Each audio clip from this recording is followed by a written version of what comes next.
Okay, so I'm gonna go ahead and get started if that's all right with everybody. This is the September, I believe, virtual learning community for the apprenticeship group. We're talking about manufacturing. Um, so, and we just wanna, we're gonna do some different, we're gonna do the next couple of months several kind of differently. We're gonna focus on one specific sector and talk about that and see where those things are.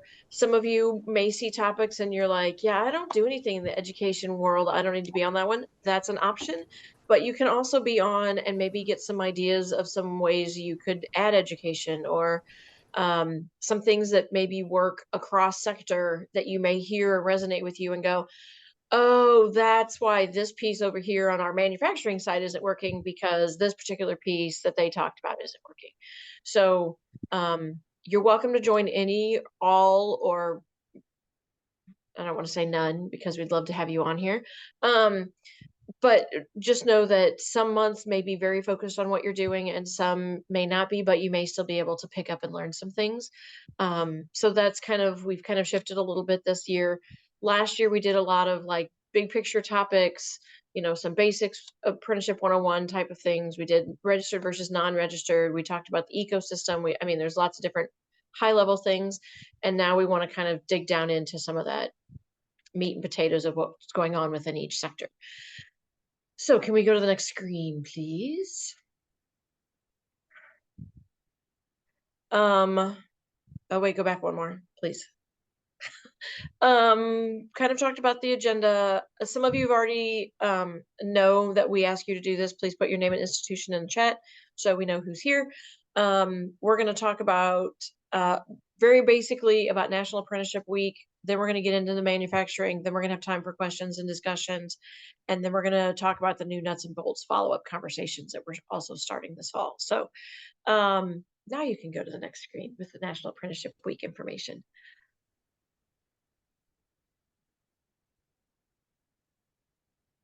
Okay. No, sorry. That's all right. Listen, we're trying to make it work in our favor this morning. I'm good with that. National Apprenticeship Week for this year is November 17th through the 23rd. The theme is, it's the 10th year of National Apprenticeship Week, and the theme this year is 10 years of engagement, expansion, and innovation. I'm not asking you right now to plug into the chat or anything. What are you doing? I know that's November, in the middle of November, and that feels like eons away. It's really like 10 weeks, which makes me go, oh my God, that's like tomorrow. In early October, probably, I will be sending out some, so, and I don't even know what this looks like yet. I'm honestly sitting in my hotel because I'm at the Forum of Excellence today, yesterday and today. We got, there's several, we all have multiple hats that we wear. I've got to get a basic questionnaire sent out that says, are you doing something for National Apprenticeship Week?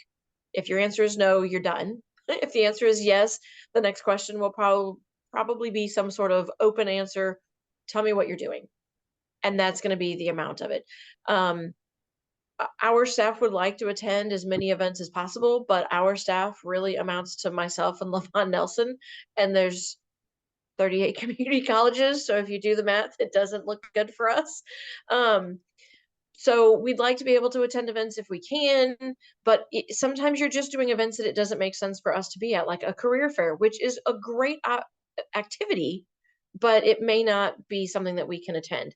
If some of you have done some things in the past and you want that worked really well for you, we can take a couple of minutes and talk about some of those things, because while, like me, you may be thinking November is really far away, now is the time that you're going to need to start thinking about, what do we need to do, and what location do we have, and how do I get it on the calendar and get it reserved, and are we doing, all of those pieces. Does anybody have anything that they've done in the past that they think could be duplicated other places? I mean,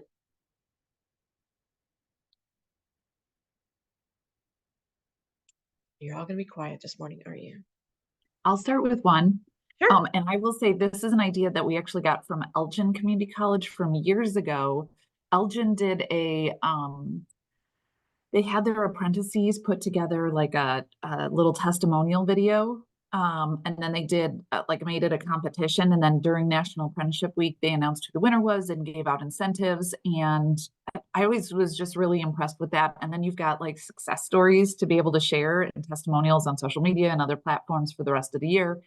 So last year we got testimonials from students and then offered them gift cards as appreciation if they wanted to do that. I think Laura's on the call from my team and she was very involved in that. So if I'm misspeaking or missed anything in that, Laura, keep me honest, but it was just a nice way to get really great testimonials. And the students had to answer a couple of questions and provide some information. And then we could share that and use that as a way to celebrate the week, but also now we've got good sound bites, if you will, to be able to use throughout the whole year.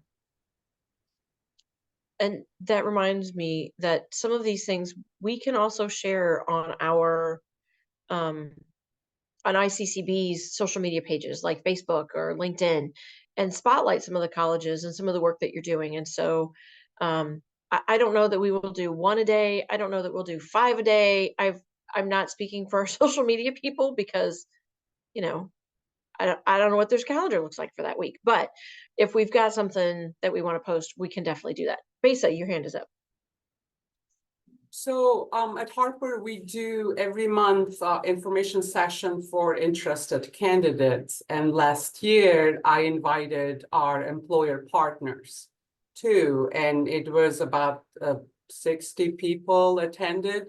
So this year, I'm planning on November 22nd, early in the morning from 9 to 11, breakfast. The event, we named it Apprenticeship Connections, Breakfast and Insights. And we are inviting both candidates and also interested employers. I'm expecting 100 to 150. So and also there will be presentation that I usually share with either interested candidates and employers, but 4 of my employers and current apprentices will be in the panel discussion. So if anybody is interested, we're still kind of on the initial phases like links and CRMs. We're changing the database and it's like confusing. So we're kind of training, but it is good. We are getting them flyers done. And yeah, we are partnering, of course, with high schools. They do bus their seniors to come to the event. So I'm hoping it will be good. And as soon as we have everything finalized, I'll reach out if you want to put it in the ICCB's website. I also saw that Apprenticeship Illinois, we can record, we can post event, but I was not done yesterday when we got that email yet. So we'll do that. I know. Okay. We're still finalizing, so.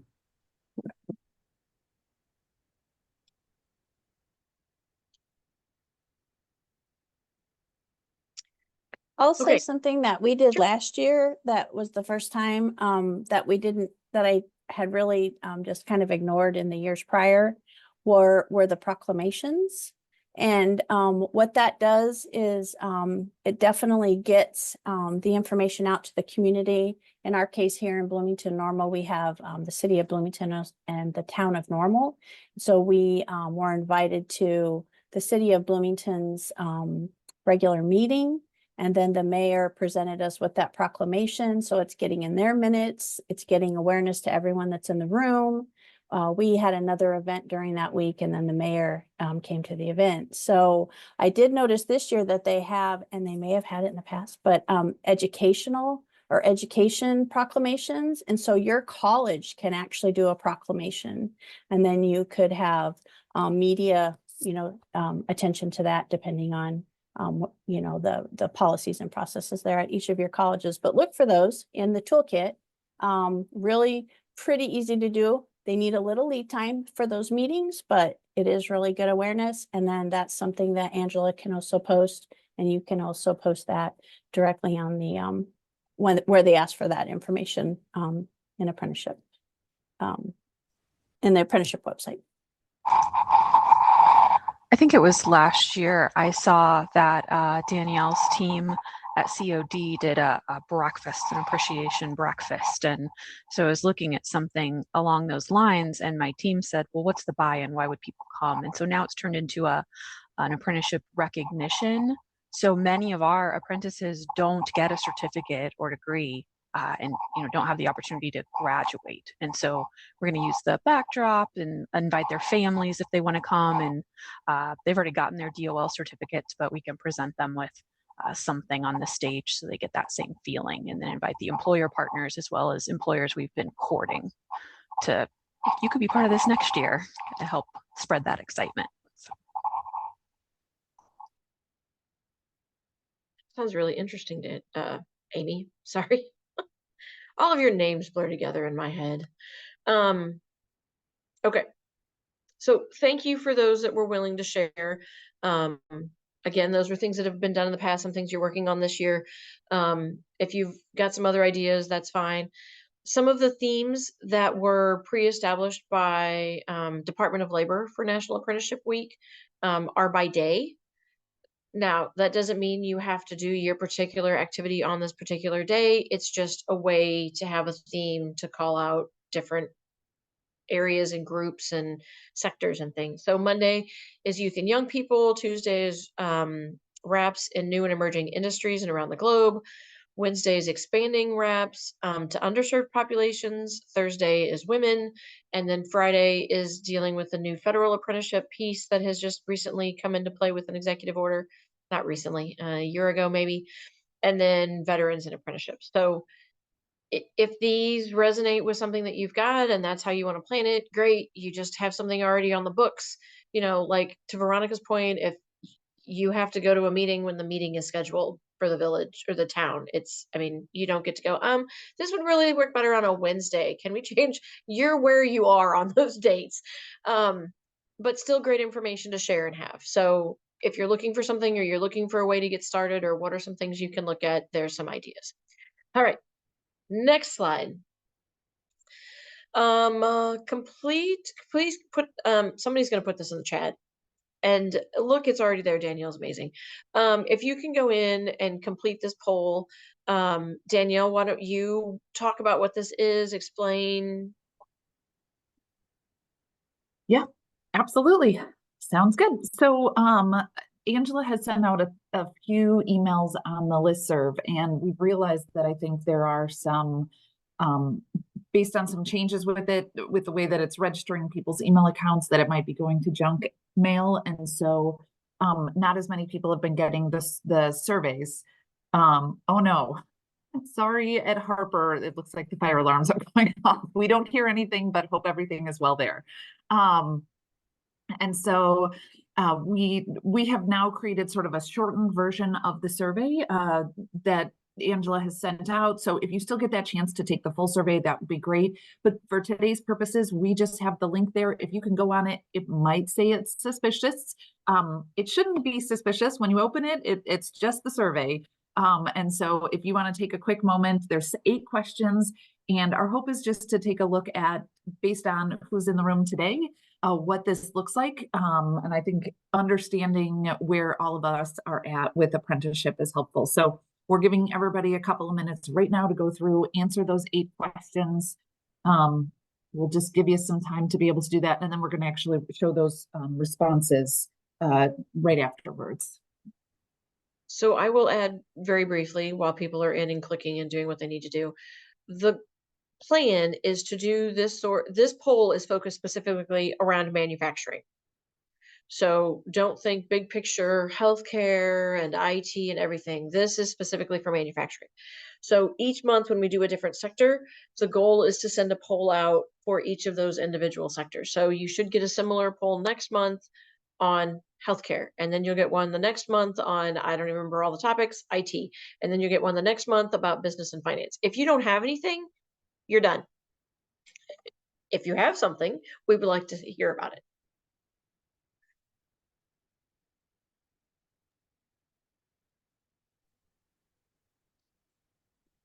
Just so we know when people are starting to wrap up, if you finished it, can you just give a quick thumbs up in the reaction or just on your screen? Let us know when you finished.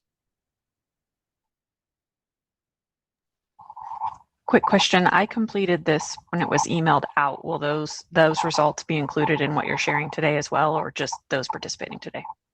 Just those participating today. Great question.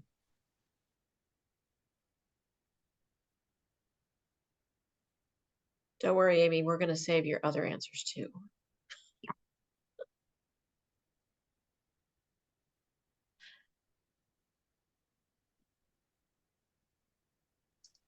We're data geeks over here, so get very excited about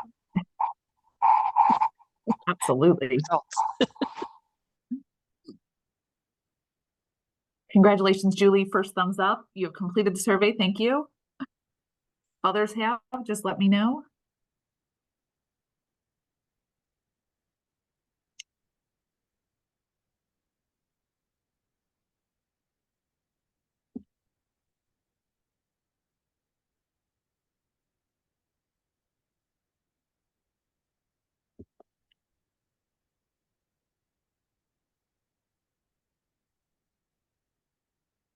All right, looks like we're getting a number of responses here. So I'm gonna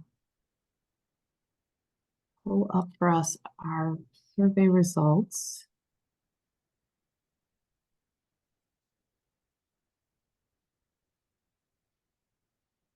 All right. Here.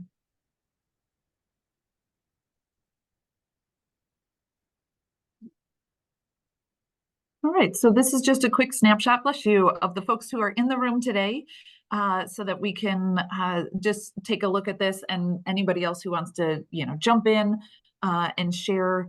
This is really just for us to get a snapshot of what we're looking at. So it does look like, there's a number of people who have had apprenticeships for a while. The green is longer than 5 years, and the orange is 3 to 5 years. I will also say I just heard from the Harper team, and they did have to exit their building. So we are missing some of the data from folks on the call today. So while it looks like there's a majority of people who have been doing this for a while, there are certainly some folks on the call today who are newer in the space or just getting started. So glad to have everybody on the call and seeing where everybody's at. So what role does your play in supporting apprentices? Looks like a number who serve in a variety of roles. So related technical instruction provider, also sponsor, and that seems to be very common among the colleges. So we know that we're out there providing that sponsorship in the manufacturing space, which is really great. The current status of the program, a lot are at the expansion phase, although we do have some who are exploring and in that initial phase. So interesting to see, certainly looking for conversation as we have time at the end of the call today, for folks wherever they're at in their phase of development, can understand what they're grappling with and working with. How many do they currently have? So let's see, numbers wise, it looks like a couple folks have more than 50, which is fantastic. A couple more have about 30 to 50, 11 to 30, a number have 1 to 10, and then some have none. So, where we're falling with how many people have. This is how tuition is paid. So the first one does not apply. So somebody is still working on their apprenticeship program. About 5 people said others, so grant funding or institutional dollars. 2 people responded to say that apprentices play with financial aid and scholarship. Looks like nobody responded that apprentices pay full cost, which is fantastic. We love to see that. 4 people are engaged with their LWIA partners to make sure that there's some funding available to them. Looks like somebody had said the employer pays for the full amount through the tuition, through tuition reimbursement. And then it looks like the majority of folks are saying that the employer pays the cost directly to the college. So interesting to see how that shakes out. Employers providing release time, so does not apply. Some of the time, so 4 people said some of the time the apprentices have release time from their manufacturing employer to complete their coursework during the week. 2 people said most of the time, and then 4 people said always, and it's required as a part of the college. And then do they pay their apprentices wages during their time in the class? So 5 said some of the time, 2 said most of the time, and 3 require it as part of the college. So interesting that we have more people requiring the release time to complete the work, but not as many are getting paid necessarily for that time in the seat. And then it looks like overwhelmingly people are getting paid regular wages from their employer. 2 people had reported reduced wages, 2 people had said stipends, one of them is unpaid, and then 1 does not apply. So overwhelming majority are getting paid those regular wages. And I think that was just the summary of where everybody was at with where they currently are with apprenticeships in the manufacturing space. So we will, with that, I think, jump in and share a little bit more about, we have 3 colleges that we're sort of using as a case study to show you what it could look like at 3 different places, some of the uniqueness, some of the commonality, and then the hope at the end is for all of us to begin a conversation that we hope we can continue even in small groups. So with that, I'll turn it over to Kelly. Thank you so much, Danielle. And you all can see my screen, correct? Awesome. So nice to meet all of you. I have had the pleasure of meeting Danielle and Veronica, and I can't see everybody. There may be a couple more, but I am very new to Illinois Central College and very new to apprenticeship. So I just wanted to meet everybody briefly and just tell you how excited I am to be a part of this. Just real briefly, I worked in career services for 8 years and everything seemed backwards. You know, we send students through education and then we hope that they get a job. And so I just love the apprenticeship model. It's just so great. They have that positive career outcome right out of the gate. We don't have to worry about that. And then I've seen so many students just crippled with student loan debt, and this just eliminates all of that. So I'm super excited to work with all of you in tandem to really advance this all across the state. So yay. Okay. So ICC, our apprenticeship programs, we have several registered apprenticeship programs, I think, that are all very similar to what all of you have. We're looking at expanding some of those, and some of those are in process right now. So the industrial maintenance, which I think most of us have, electrical, CNC, and so on. And then again, you can see the ones that are in process right here. And we're looking as of, recently to add diesel mechanic to that as well. So these are all of our apprenticeship programs. We have 73 total apprentices currently active right now. You can see the length of the program. Most of them are DOL registered apprenticeships, and then whether the students are actually registered depends on the employer. So there is one employer in particular that does not want the students registered through DOL, but they still follow the actual DOL apprenticeship. And so these are the different ones that we have. And then, like I said, we're looking at expanding those. So the schedule really varies based on our employer needs, and we work really closely with academic affairs to try to make this happen for our employers. There's some employers that would like our students to go to school only half day, like only AM or only PM, and then they work the other half. And so we just have the best academic departments, I think, that are really helpful in that, and opening up new sections if they need to be opened, and ensuring we have faculty coverage for all of that. I think one of the models that lends itself best to apprenticeships is the 8-week model, and ICC is looking at converting a lot of their courses to 8 weeks. So some of our apprentices will go 8 weeks on and then 8 weeks off, which is so brilliant because they're really intensive in those 8 weeks. And then the second 8 weeks, they're working full-time at their organization. So really getting to implement everything that they learned during that initial 8 weeks. There's less courses that they take, maybe 3 instead of the 4 or 5 that they would traditionally take in the 16-week model, but it really allows them to dive deep into that on-the-job learning based on the RTI that they received in that previous 8 weeks. And then some just don't lend itself well to the 8-week. The content, needs to be spread over the 16. So we do have some of those as well. But we do, I feel like, do a good job of really meeting the employer needs. Most of our students are integrated into sections with non-apprentices. But there are times that the employer has enough that they can take an entire section, or they may want or able to or desire to buy out the entire section. So they may have 10 apprentices with a 12 that can fill the space. And so they just buy out the other 2. So their apprentices are all working at the same program, together. The employer pays the training cost for all of our apprentices, although some do receive LWEA incumbent worker funding. A lot of them do, in fact. For Liberty Steel, who we have a really close relationship with, all 20 of their apprentices receive incumbent worker dollars. So every part of their tuition, and that, I mean, that's a lot, is paid for through incumbent worker dollars, which is amazing.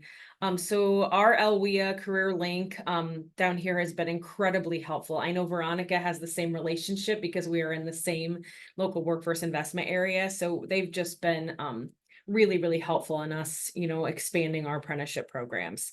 The employers do pay full-time wages or a stipend while apprentices are engaging in the RTI. So that is universal among all of our employers that do participate in apprenticeship programs with ICC. And then the employer does pay a concierge fee for services for our work in assisting them. I'll talk more about what we cover. My team, the manager and the director here, we really work on all the DOL paperwork and all of that, ensuring all of that is what it needs to be, and just taking that all off the plate of the employer.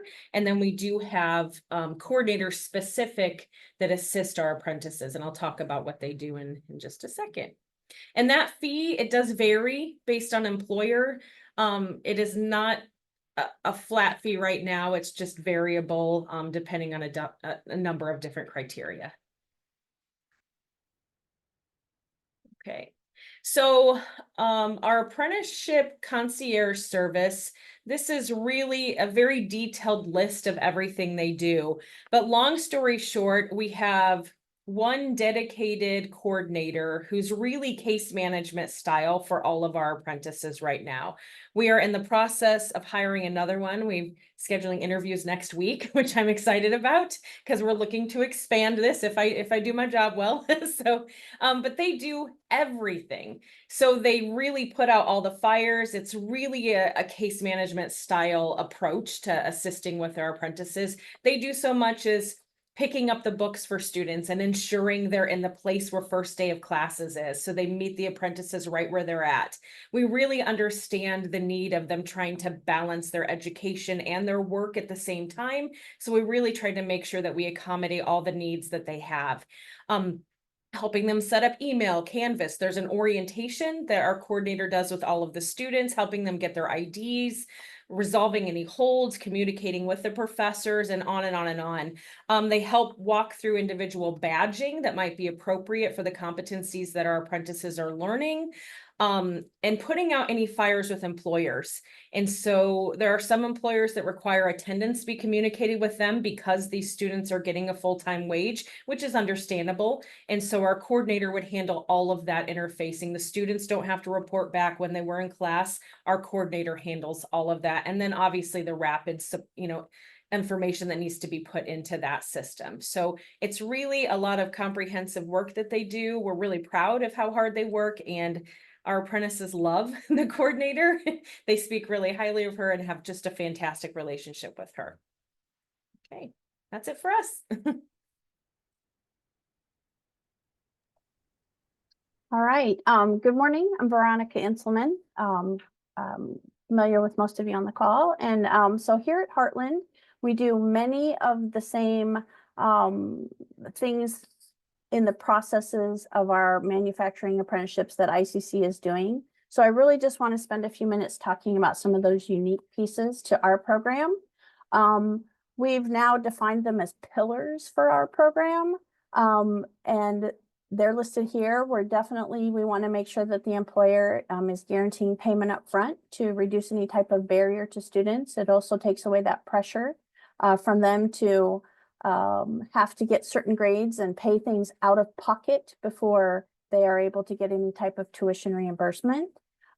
We always work with the employer to make sure that the apprentices are released for time to come to campus, whether their classes are in person or online, which a lot of the gen eds that the apprentices take are online. And so we make sure that they are coming here for that. And then the employer is also paying our apprentices for their instruction time while they're here. So it's just the way when we talk with an employer is just consider a 40-hour week, and they're working for 32 and on campus for 8. Just a real simple picture in your head. In the case of our manufacturing apprentices, they're all getting wages. And then our employer pays a 15% administrative fee across the board, just each semester, whatever that total cost is, we just add 15% into it. We have not had an employer to date really balk at that. So we feel like maybe we've hit the sweet spot of that where it's just the right amount.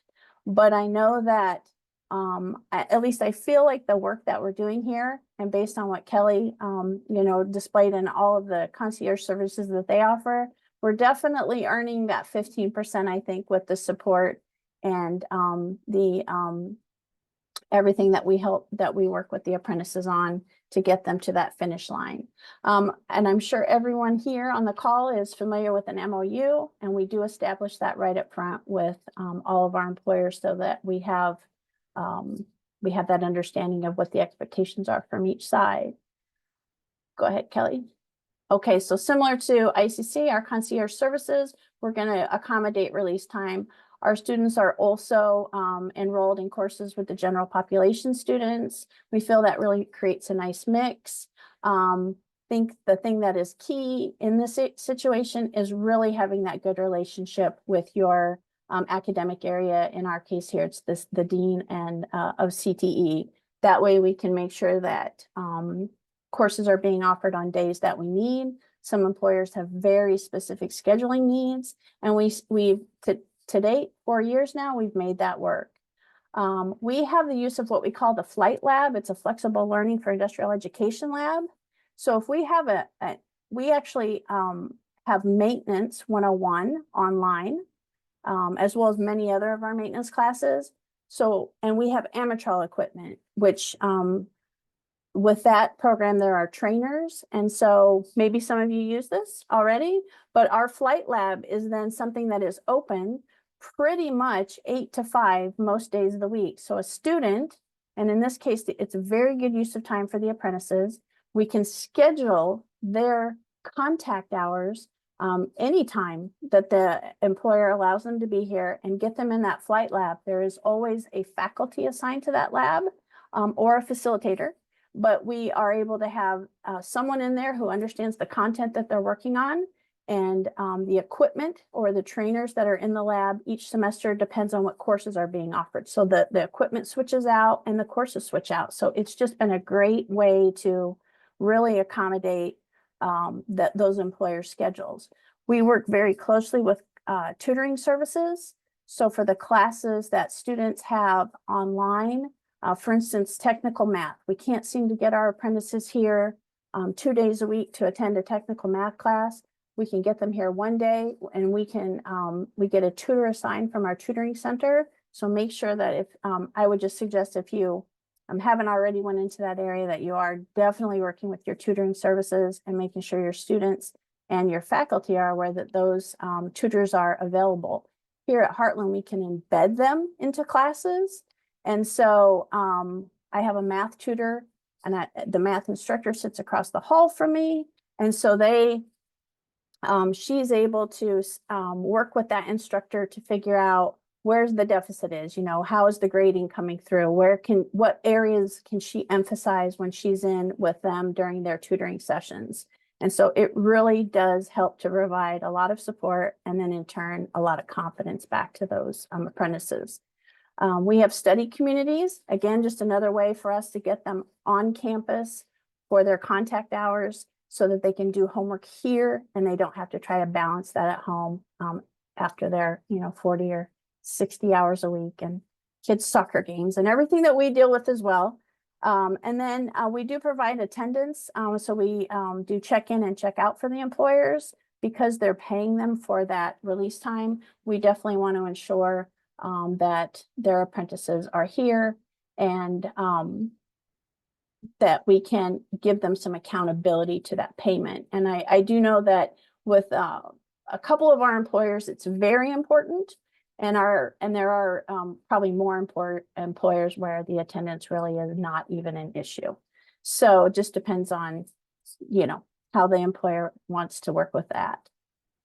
And then last thing, just a simple rundown of what we've got going. We have, like everyone else, industrial maintenance mechanic. We have tool and die maker, building maintenance repair. We're working with multiple employers in those areas, and we have about 49 industrial maintenance apprentices.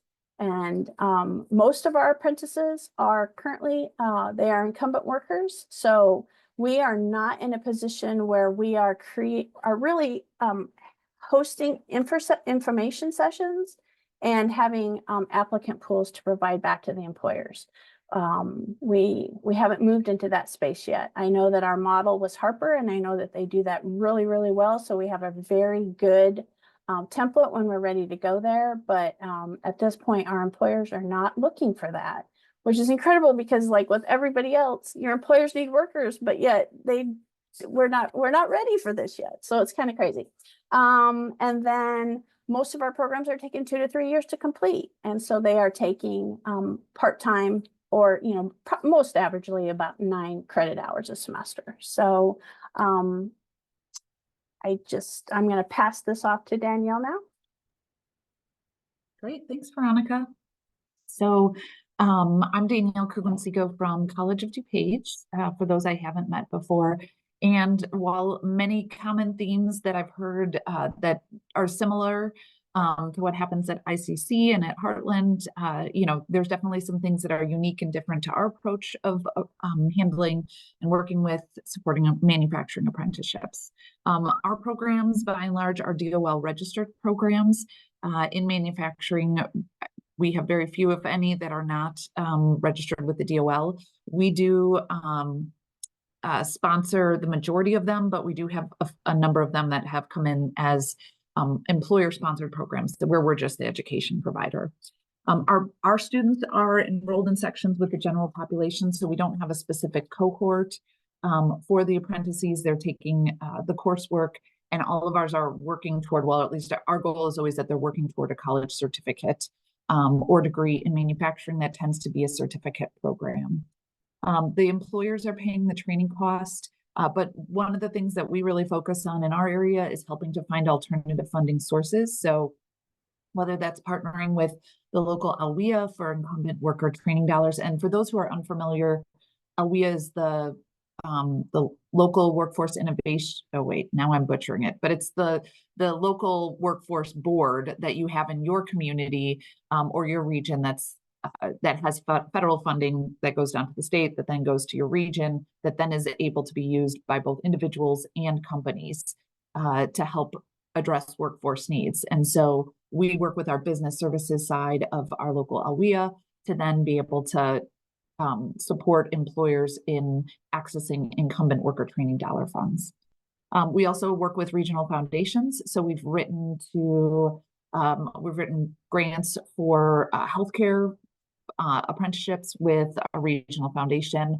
We've applied for federal grants, so things like Department of Energy grant, where we have a unique partnership with a national particle accelerator lab that's in our region, and we're doing apprenticeships at Fermi National Lab through a Department of Energy grant, and then different associations where we're getting funding.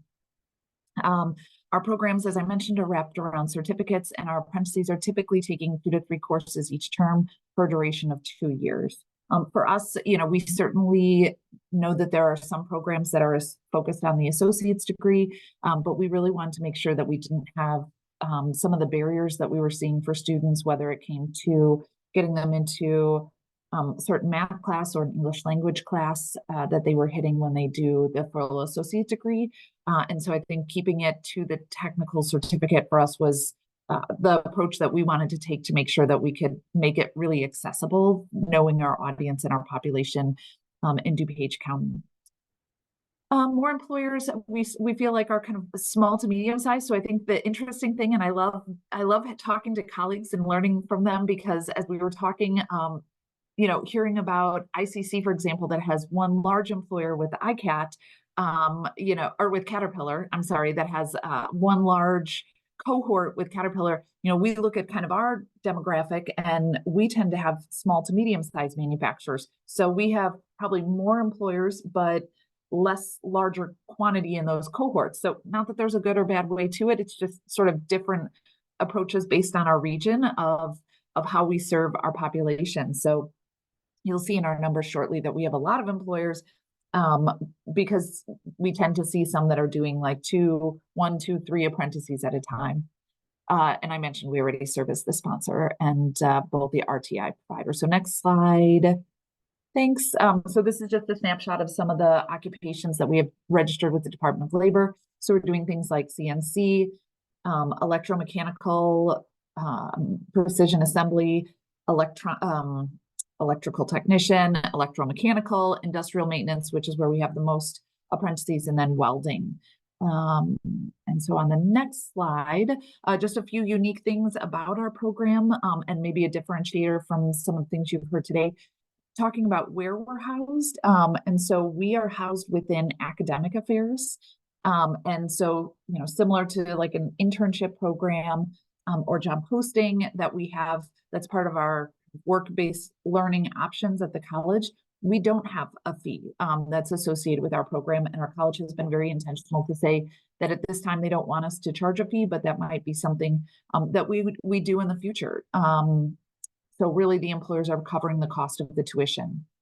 We do help employers recruit potential candidates, and that is a role on the team. Our team approaches apprenticeship by each person having a functional area.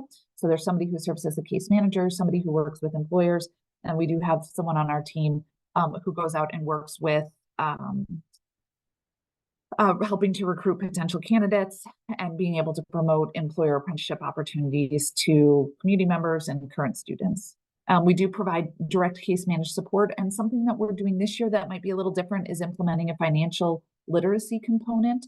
So a training program we're really excited to roll out for this fall, specific for apprentices that are helping them gain budgeting skills, learning how to invest and, you know, understand debt and debt management and long-term planning and retirement. So we're really excited about adding that component to our program.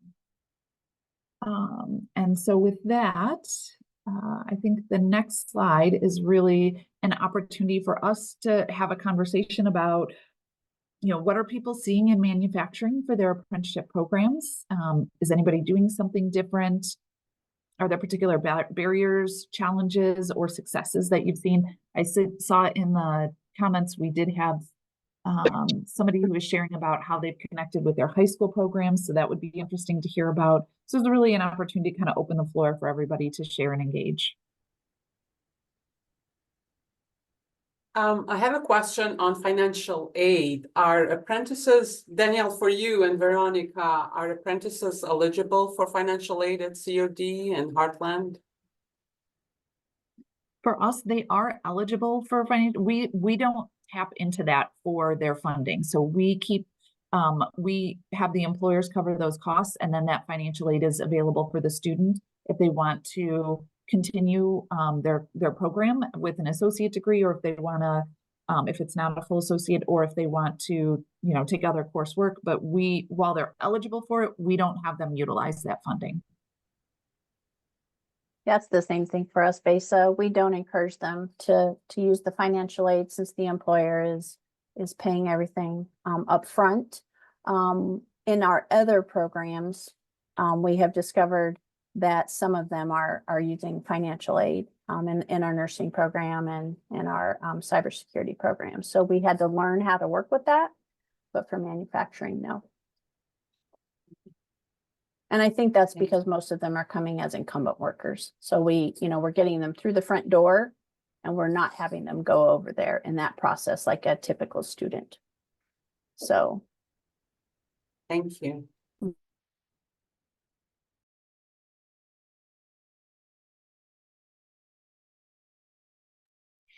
I want to, sorry I joined late, everyone. I'm at a conference in Peoria, so I'm now sitting in my car on this meeting. I just wanted to echo what Danielle said about the associate versus the certificates, because when I came to ECC's apprenticeship program, we were doing a full associate for our industrial maintenance technology. And then last year we had a company that wanted to do apprentices, but they only wanted to do the certificate. And we found that they get 2 certificates at ECC. They get our automated electronic systems and our industrial maintenance. So they're coming out with 2 certificates that, again, would stack into an associate if they chose that route. But for the employer, you know, they're like, well, why do they have to take Sociology 100? Why do they have, you know, that's not what they need their employees to have. I mean, we love to see associate degrees, you know, that's what we love to see, but the certificate version has become more popular than our full associate degree version for industrial maintenance, because the competencies are the same. If you look at the DOL's work process stuff, it's the same competencies, and it's, I think, the same amount of time, OJT time. The only difference is just whether they're going to take those additional classes to meet the full associate. So for us, we're looking more and more at new programs where the RTI is just going to be a certificate or 2 and not a full associate.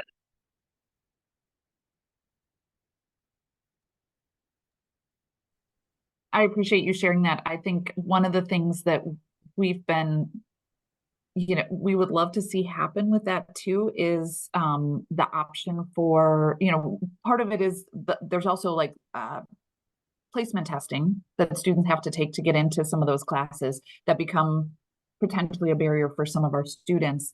And one of the things we'd love to see happen in the manufacturing space is to be able to offer a whole certificate program in Spanish, knowing that we've got a lot of Spanish speakers in our area, and we have manufacturers who operate front of house, back of house in Spanish. And so, you know, we know that there's an opportunity or a need out there to be able to do that. Now, we would love to see that happen. We're still building and trying to get that support throughout the college, but, you know, that's where we're really trying to take the employer voice and bring it up to, you know, our faculty and deans and folks to say like, hey, here's an opportunity to really meet the workforce needs. And do they have to have the English language skills if their employer doesn't require them to have it? And so we're trying to remove even more of those barriers for some of our students.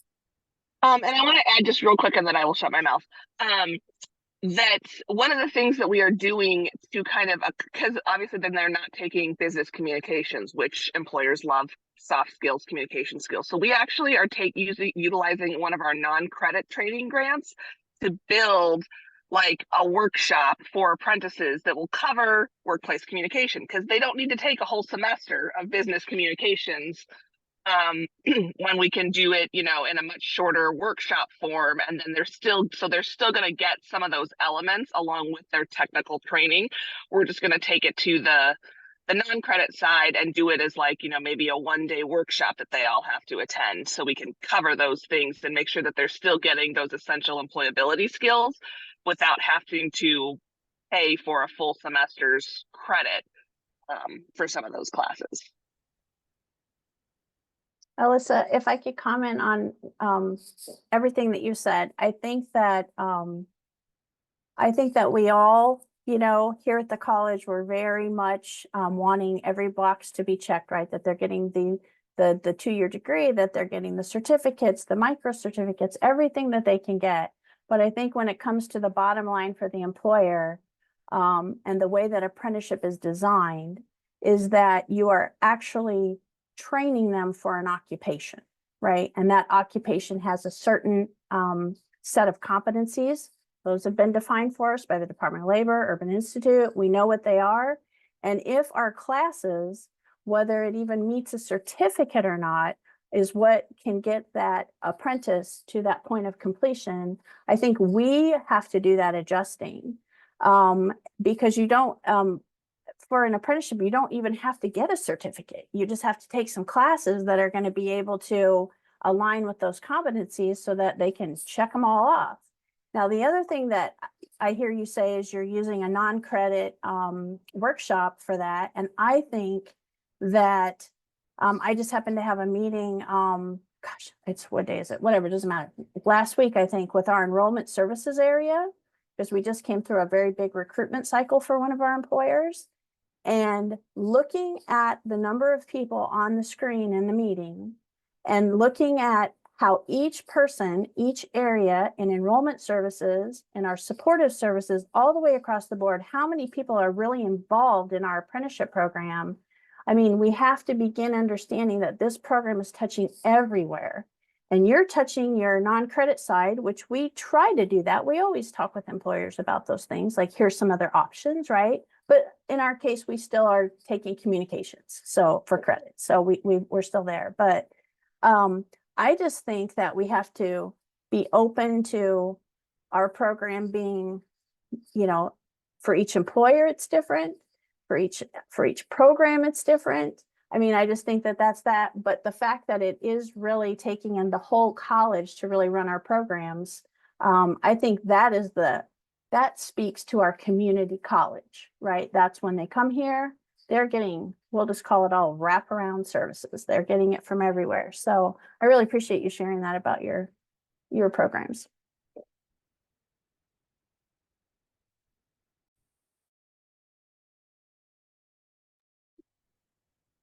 You know, one thing that I would love to have us include in as we talk about manufacturing is that there are some partners out there that work in the manufacturing space. So for those who are familiar, the German American Chamber of Commerce, for example, they have what's called ICAT apprenticeship programs. And I know that Harper works closely with it. So I know we're kind of putting you on the spot, Besa, but would you mind sharing a little bit about what that model looks like and what they provide? So I have to tell, I love working with them. Part of it because they sponsor the program through DOL. So in our case, we're just the RTI provider. And on top, they also recruit heavily on candidates to support their employers with apprentices. So Evelyn is our point of contact. I'm sure probably you know her. She always reaches out at the beginning of the semester. She's like, hey, Base, I have Will and Richard Wolf. I have this and this and this. They're going to hire 2. They're going to hire 3, 1, 4. And then we also, as many of you, we do our info sessions and we try to recruit candidates. But from our point of view, we're kind of set. I know for sure that ICAT will help these employers to secure these candidates. And I know they're committed, and I know we are going to get those numbers. We are going to have those apprentices. So the other thing is, I know for sure they do, they're trained their mentors, which we also do have a class for mentors at for the employers to train them on how to help apprentices. But if it's ICAT, we don't do that. It's on them. So it really cuts down a lot of on a lot of our responsibilities that we have as a sponsor toward, you know, DOL programs.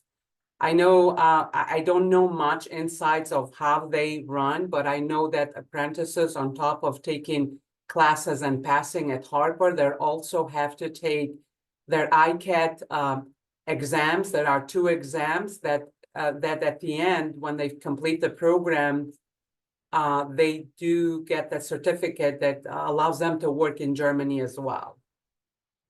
In Michigan, they have the MAT, Michigan apprenticeship, whatever, I think, and that's why here is Illinois, the ICAT exams here. I know because the employers connected with ICAT, they do have reached, like last year, I remember, like, can we switch a class because we are preparing our apprentices to take the ICAT exams.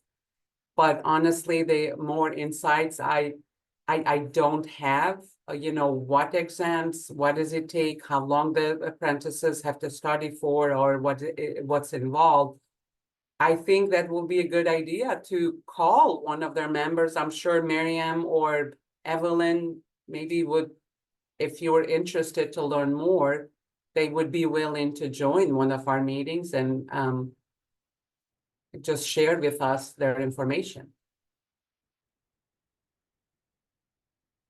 But yeah, this is our experience. Again, that's why, because if I have an employer, which we are sponsoring the program, we're also doing every wraparound services with classes, and then on top also being a good steward of the DOL sponsored program. But with iGet, we don't do that because they are the sponsor. Nice. Thank you for sharing that. Yeah. So I also think this is the right time to plug that if anybody's interested in going on the trip to Germany this coming November/December, I think there's a limited number of spots open. So if that's something that's interesting to you, or you want to learn more about the ICAP program, that's a great opportunity to understand apprenticeships in Germany, you know, where they're doing it really well.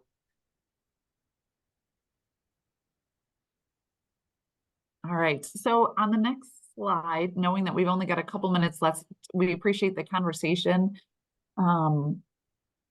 This isn't the stop of this conversation. You know, we want to use this as an opportunity to continue the conversation. I know we've been working on this presentation for weeks, and I have a whole page of notes here of things that I want to follow up with Veronica on and Kelly on to learn more about how they're doing things. And we want to give you the same opportunity with space to be able to do that in what we're calling like the nuts and bolts drop-in session. So there's no presentation, there's nothing formal prepared. It's just an opportunity to have conversation. Angela, I should probably turn it over to you because I think this is really your slide. So I'll let you take it from here. Sure.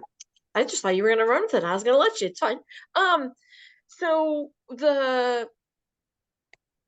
you talked about the nuts and bolts piece a little bit. Wednesday, if you're looking for, and sorry, I was typing something in the chat, so I was half listening. I was maybe multitasking.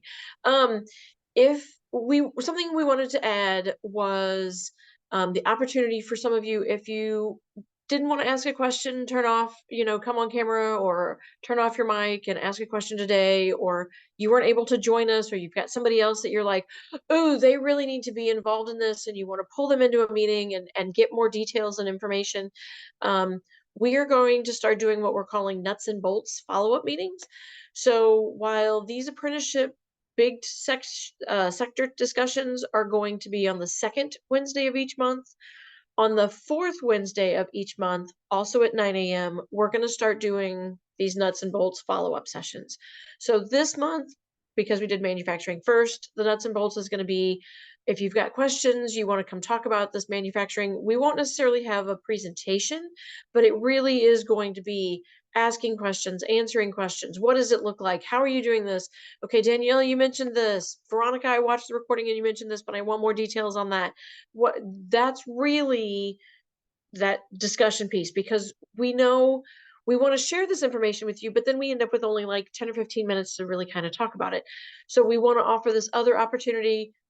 We've got it booked for an hour. If it, some months maybe 30 minutes and we're done, 45 minutes and we're done. Others maybe right up until minute 61 and we're still going. And so we just want to give you guys the chance to share, ask, talk about, and see what that looks like. So bring your coffee, drop in. There will be calendar invites coming out with Zoom links. So the goal is the second Wednesday is the big group. The fourth Wednesday is the smaller. If you're able to be there, you're able to be there. If you're not, there's no obligation for either one of them. But if it's something you think will work, we can do that. As for the link in the recording, as I put in the chat, we will try to get that up by the end of this week. Like I said, like Alyssa, I am also sitting in Peoria right now. So once I get back today and I get caught up on emails tomorrow, once the recording and everything is ready to go, I will get that sent off to get that updated on our website. So that's what I've got on that. Did I cover everything, Danielle? See, it takes a team to keep everybody in line. Upcoming learning community. So the next one that we are going to do is going to be healthcare on October 11th. November, I think we're doing National Apprenticeship Week information. Who's doing what? What's it look like? How's it going? Where's everybody at? What's that kind of thing? So we're kind of skipping a November sector topic. And then in December, we will go into the information technology sector. Again, these will have nuts bolt follow-up, nuts bolt follow-ups. We will also try to do that Menti link that was on that previous screen for each one of these prior to each month, so we can get some information to see kind of where everybody's at on these sectors. With the listserv, as Danielle said, with some of the changes that we have done on our end on ICCB to make everything run smoother. Sometimes those listserv emails are landing in junk email boxes or spam boxes because all of you, not all of you, but the colleges have updated their cybersecurity levels. And so if there's too many links in the email, if there's attachments on the emails, sometimes it gets flagged and the system goes, oh, this could be spam. And again, there's all these emails on it. So you may want to check your junk box, your spam box every other day, every 3 days, every Tuesday morning at 10 a.m., whatever it works for you. But you may be finding some of those listservs, and that is for all listservs from ICCB. So if you're on other listservs, the same thing, it could be happening with all of those, and we are trying to work those out.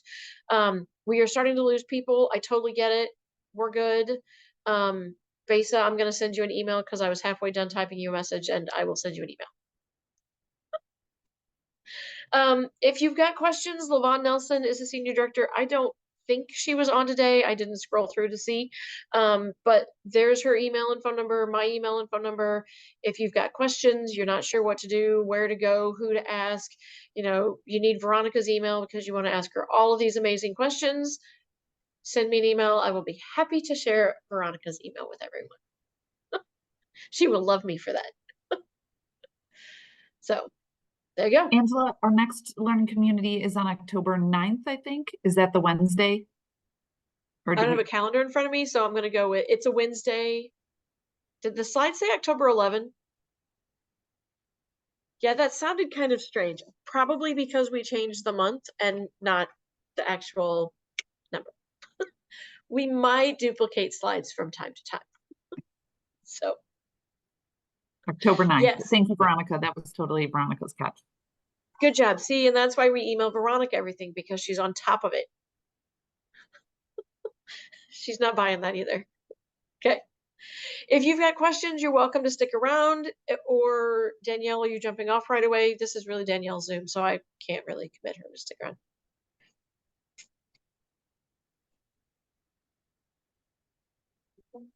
Otherwise, we're good.